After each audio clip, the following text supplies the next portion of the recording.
Ali veš, Ana, da si slišal zgodbo v kraju, da sta pred natanko 180 leti na tem mestu sedela Slomšek in Glaser in se pogovarjala o pristavitvi škofije iz Šentjandraža v Maribor.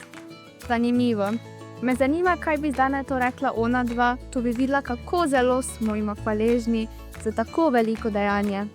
Zatorej je za nas silo otroškega resnica Božja, da Bog nobeno dušo na vekomaj ne zaveže, katera brez smrtnega greha, ko v večnost pride.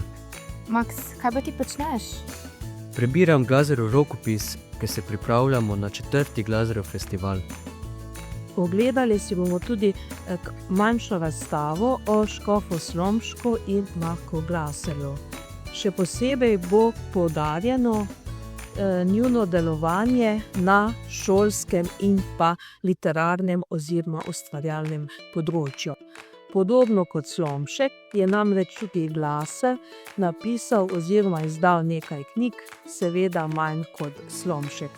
Vse skozi pa se zavzemal za pospeševanje in razvoj šolstva oziroma vse splošno pomiko. Rečemo lahko, da sta oba velika moža veliko svojega časa in ustvarjalnega delovanja in ljubezni posvečala šolstvu in knjigi. Poglejte, koliko ozemlja je obsegala naša župnija v zgodovini.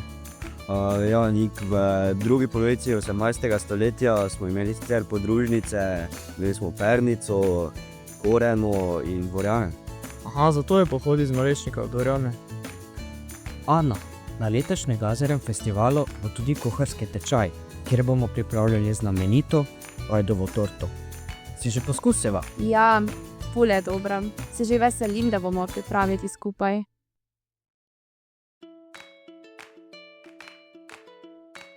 Tukaj v slavnostni dvorani Slovenske Matice bo potekala podelitev nagrad nagrajencem našega natečaja, ki ga organiziramo seveda skupaj z župnijo Malečnik na temo Knjiga mi pripoveduje. Knjiga je edina, ki nas popelje v svet, ne da bi morali kamorkoli odpotovati. Odpira nam nove svetove in nas vodi v globine našega duha.